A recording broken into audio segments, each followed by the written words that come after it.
Hi and welcome to this week's Property Insider video. Today I have a chat with Dr. Andrew Wilson about what's happening in our property markets. We're going to have a bit of a talk about what's happening to the recession we are in, or maybe we're not.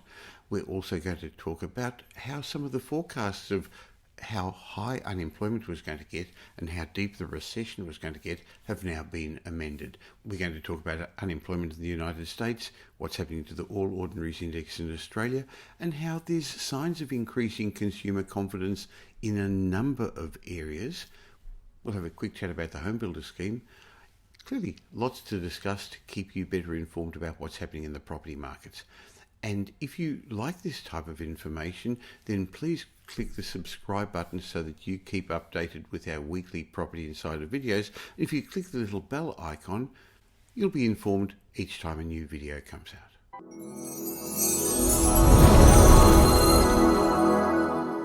Life is starting to get back to normal. The lockdowns are lifting. There are people in the streets. In fact, I went to one of my favourite cafes on the weekend. But last week we learned we're in a recession. And recently Reserve Bank Governor Lowe suggested this is the largest economic contraction since the 1930s. So how bad are things going to get? Some are suggesting the recession may even be over already. That's what I'm going to discuss today with Dr. Andrew Wilson, Australia's leading housing economist, as well as some of his latest property data. Welcome, Andrew. Thank you, Michael. Yes, good to be here again. Well, they say we're in a recession, but technically we're not. Well, we're not. We haven't had those 2 quarters of negative GDP. But while we may not be there yet, there are other factors that are recessionary, including falling consumption, higher unemployment, collapsing retail sales, declining small business income. So we're in a recessionary, a quieter time. So, Andrew, are we in a recession or aren't we?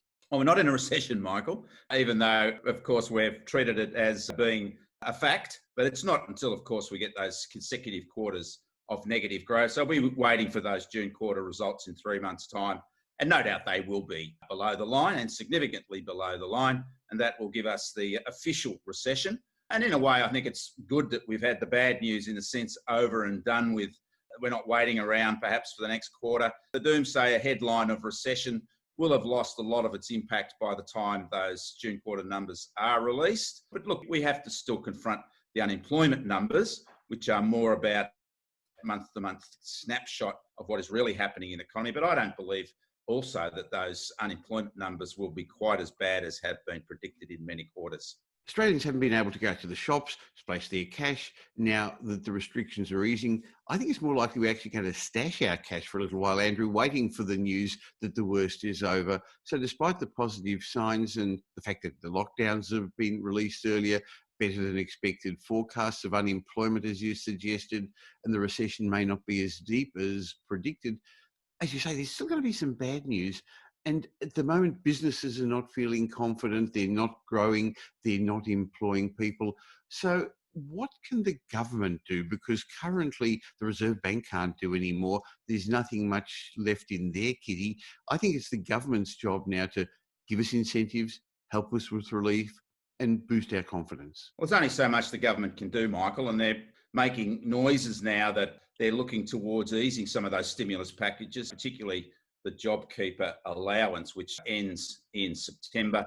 I think they will end it for many of those participants, but I think they'll keep it in a more directed form for those that perhaps are in need. But announced some policies, particularly the policies directed at the housing market. I'm not sure about the efficacy of those particular policies, particularly the ones concerning renovations. However, we'll see going forward. I still believe that they need to obviously direct their stimulus packages on the demand side. That is, they need to find areas of demand that they can activate and therefore create the downstream economic activity as a result. And I'm always a believer that first home buyers are a fertile avenue for stimulating the housing market. First home buyers are happy to come into the market in times of economic stress as long as their financials support that. And we saw that during the GFC and way back during the 1982 recession, 83 recession, when the grant was first introduced. Well, that Homebuilder scheme that was announced can be used in conjunction with other first homeowner grants or stamp duty benefits. So yes, it will help some first homeowners, but the Sydney market's too expensive for that. It may help some regional areas. It probably is going to Yeah. be difficult for apartments because it's got to be new contracts signed for construction now. The time frame really isn't going to work for apartments. And for renovations, that's going to be interesting because it's got to be a $150,000 renovation. That's a lot. It's much more than the kitchen or bathroom. It's almost additions, adding on rooms. The problem is you've got to do it within a constrained time frame. So it'll be interesting to see how that works. I think there's also got to be some incentives to businesses because businesses are feeling nervous at the moment. They're scared of employing more people, taking on inventory. They haven't discussed the concept of business taxes for a while, have they? No, Michael, look, at the end of the day, the government's restricted to a significant degree as to what it can do. It's a hostage to not just local circumstances, but global circumstances as well. Let's hope we can settle our issues with China sooner rather than later, because that's the last thing we need. We've just got to wait and see how the economy responds. The early signs are that things will be better than expected, not good, but still better than expected. And we've seen that internationally as well, Michael, with the latest US labour market results surprised all the experts, inverted commas, by a reasonably sharp reduction over the month of May. So I also believe our unemployment rate won't get to that 10% or may not get to that 10% level this year. And where it tracks next year will depend on the recovery momentum. Well, people seem to be feeling better. And recently, a number of economists have downgraded their concerns about unemployment, just like you have been for a while. And they're suggesting the recession isn't going to be as bad as they had at first thought. But I can't see a V-shaped recovery. However, the stock market's performing well, isn't it? Well, that's another sign. My housing market's been tracking quite a significant jump in new listings over the last week, national new listings, Michael. Again, this is a reflection of improved consumer confidence, and that's being supported by what's been a strong stock market performance. The All Ords is up over the past week and has now tracked over 6,000 points. So investors, consumers are feeling better about themselves as the shutdown restrictions ease. But look, we've still got hard yards to go, and I'm not surprised that the doomsayers are backtracking now. It's going to take some time to get back to normal, and that's pre-coronavirus. But we're doing better than expected at the moment. Well, the new listings index is giving us an in-time indication of vendor sentiment, people feeling comfortable enough to bring their properties onto the market. Well, if we look carefully at the index, Michael, we can see quite a strong surge. In fact, it increased by over 10 basis points over the week. However, of course, when we reached the public holiday shutdown, it dipped away. But up until then, it had really responded quite strongly. And sellers are really coming into the market nearly at the sort of numbers we had pre-coronavirus. A little way to go. I think that's a good sign that sellers are prepared to test the housing market at the moment in rising numbers, and the trend is certainly upwards. We drill down, we can see Sydney is performing better than all of the other capital city markets in terms of new listings growth, also with new sales measurements, and that's correlated similarly with the auction clearance rates.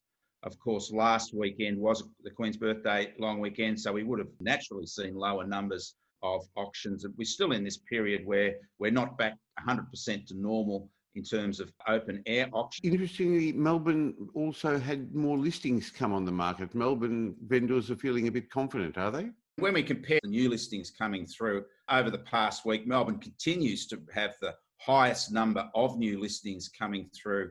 However, when we look at the new sales comparisons, Melbourne's well down on Sydney. And some news that just came out today when we're recording this is PEXA, the Property Exchange Australia, which is where the vast majority of property settlements happen now electronically, are suggesting that new transactions for June have been the strongest for more than a year now. So you're showing property listings are coming up, and it seems like the sales are following as well. Yeah. I know they're happening at different timeframes, Andrew. Well, that's right, Michael. And like I said, it's certainly a much more positive environment. And look, we can't be, I guess, too critical of those that were concerned and making predictions of severe downturn in the housing market. It just hasn't happened, Michael.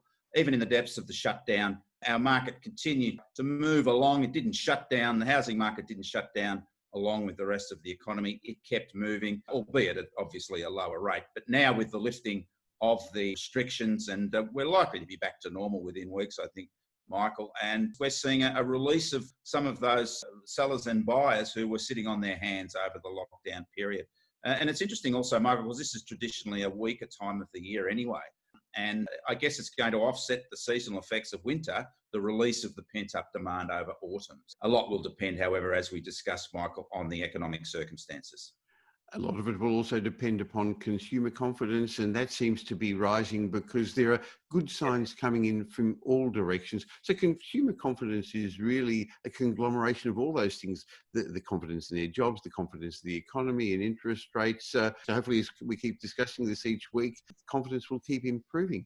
Thanks for your time today, Andrew. Yeah, look, thanks, Michael. And the unemployment numbers that come out for May will give us a real sounding as to the trend of unemployment going forward. So we need to watch those very carefully, Michael. But maybe as with the US, they may be a lot better than has been predicted in some quarters.